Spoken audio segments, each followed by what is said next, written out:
Assalamualaikum warahmatullahi wabarakatuh. Sabahul khair. Kaifa halukum?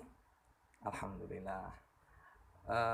Begini, dalam kesempatan kali ini saya akan membahas tentang batasan materi tentang PAT, yaitu penilaian akhir tahun bahasa Arab. Tapi untuk tahun ini aja. Kenapa tahun ini aja? Karena dari tahun ke tahun itu soalnya pasti berbeda. Seperti itu. Nah, permintaan ini datangnya dari teman-teman sendiri. Nanti akan saya tuliskan Instagramnya siapa. Nanti teman-teman bisa follow. Nah, langsung saja nanti saya akan menjelaskan tentang batasan materi eh, penilaian akhir tahun bahasa Arab untuk tahun ini ya. Ini saya bukakan dulu materinya. Oke, bisa dilihat di layar. Bismillahirrahmanirrahim. Batasan materi PAT Bahasa Arab tahun ajar 2019-2020 oleh saya sendiri. Yang pertama, kita harus persiapkan dulu. Yang perlu dipersiapkan adalah siapkan buku tulis dan bolpen. Kalau dalam bahasa Arab itu biasanya saya minta itu buku bahasa Arab itu dari kelas 7 sampai kelas 9 itu buku tulisnya tetap. Kenapa tetap? Karena materi bahasa Arab itu sifatnya sambung menyambung. Bahkan nanti ketika di aliyah atau SMA, tingkat SMA, kalau kalian ada pelajaran bahasa Arab nanti sedikit mengulang dan melanjutkan lagi materi yang akan datang. Selanjutnya, siapkan buku bahasa Arab Al-Asr, ya kan?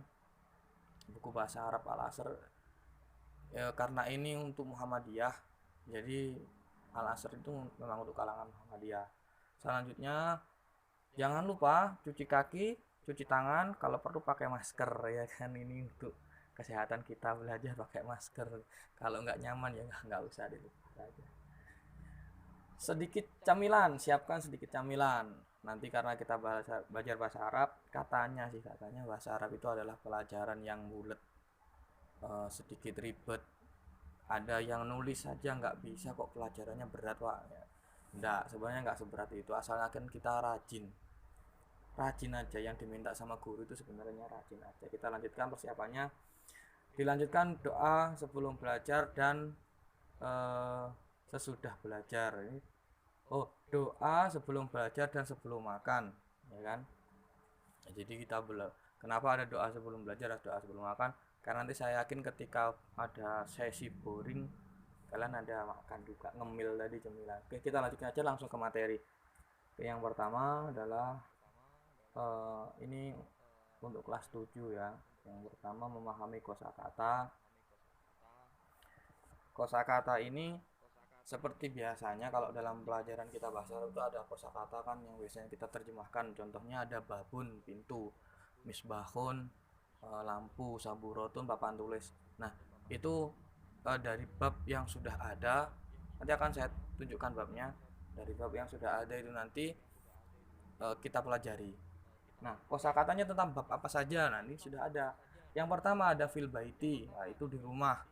Kalau di buku Al-Asri itu ada di halaman 63. Silakan dipelajari di halaman 63 itu, ya dihafalkan lah. Setelah itu ada fil matbakh atau di dapur.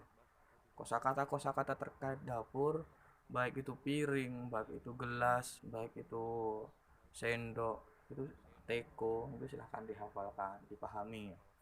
Bukan cuma dihafalkan atau dipahami, akan tetapi harus bisa membedakan mana kosakata yang muzakkar dan mana kosakata yang muannas.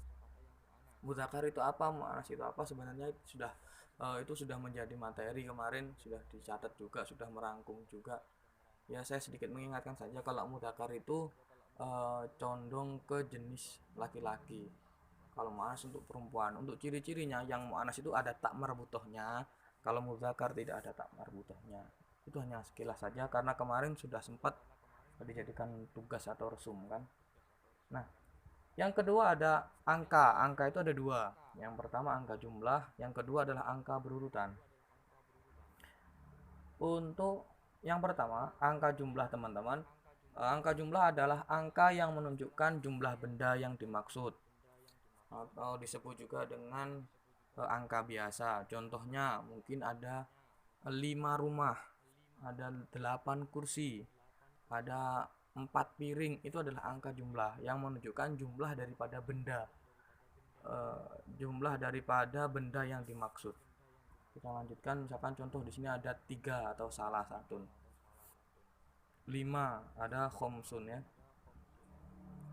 Nah, itu semua sudah terdapat di dalam buku Al-Asr teman-teman. Itu ada di halaman 52 dan 53.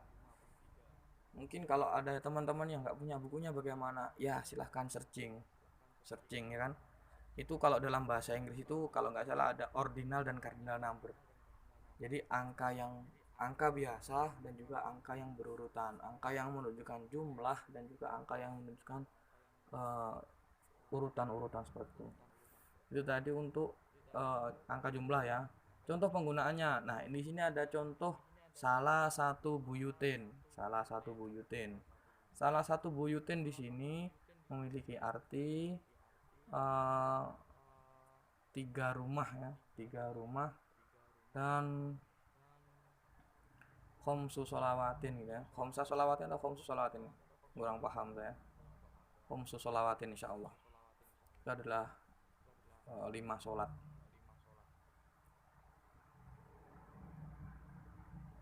Nah, yang selanjutnya di sini ada materi angka berurutan. Apa itu angka berurutan? Angka berurutan adalah angka yang menunjukkan urutan, yaitu berkaitan dengan waktu. Contohnya ke-1, ke-2, ke-3. Itu angka yang berurutan. Ke-1 itu jelas lebih dulu daripada kedua, kedua lebih dulu daripada ketiga. Jadi ada berkaitan dengan waktu di sana, ada urutan, ada rentan waktu di sana. Itu untuk angka yang berurutan. Contohnya yaitu ar-rabi. Ada perbedaan penulisan ya antara tadi salah satu, saya kembalikan ya. Ada salah satun, khomsun sama ar-rabi. Yang ini contohnya masih salah ya. 7 itu sab'a asabiati seharusnya. Asabiati bukan al-khamisati ya, asabiati. Nah, itu ada perbedaan penulisan daripada tulisan Arabnya. Materi ini berada di halaman 69 dan 70 teman-teman. Karena nanti bisa dilihat di halaman 69 dan 70. Oke, kita lanjutkan ya. Contoh penggunaannya adalah al-waladu ar-rabi, as-sa'atu sabi'atu. Al-waladu ar-rabi itu artinya adalah anak keempat. Bukan 4 anak, tapi anak keempat.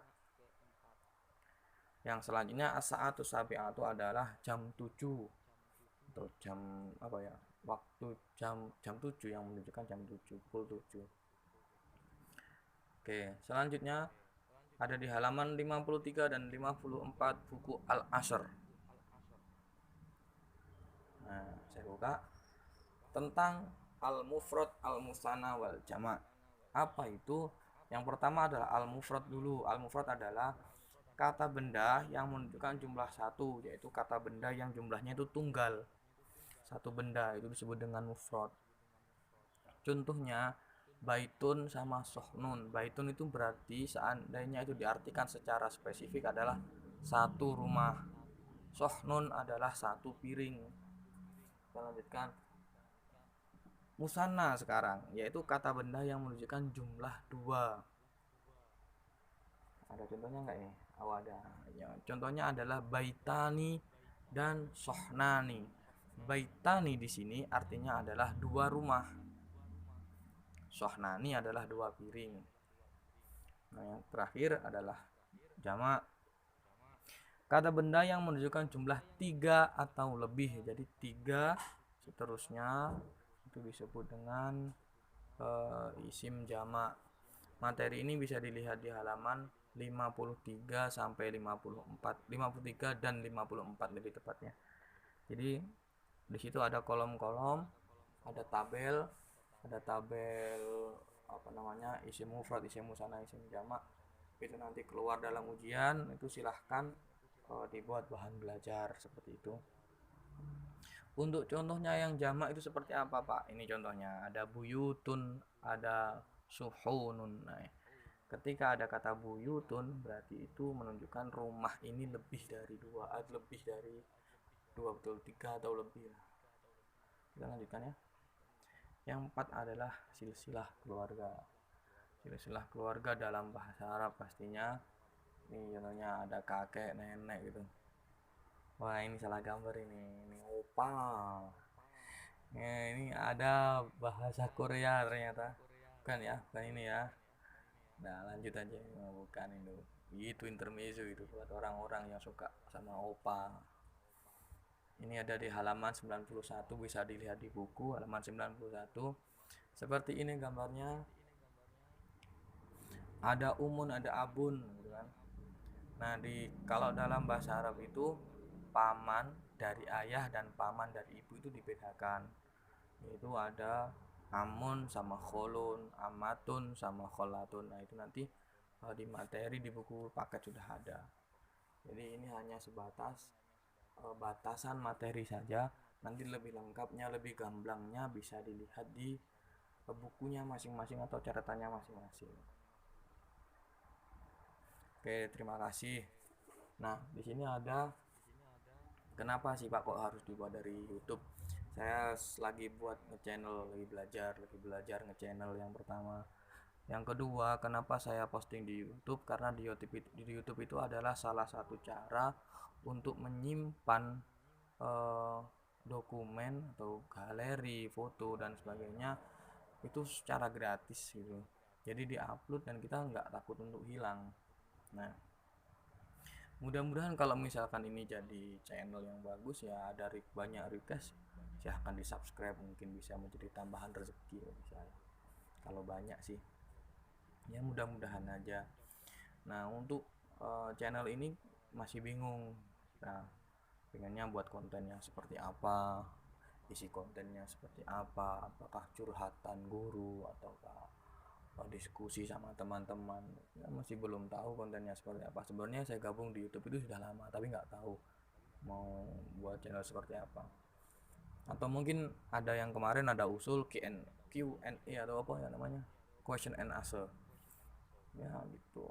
Teman saya belum bisa ngebuat seperti itu, atau dialog-dialog gitu ya. Mungkin masukan dari teman-teman nanti akan saya tampung lah untuk menjadikan sebuah motivasi buat kita.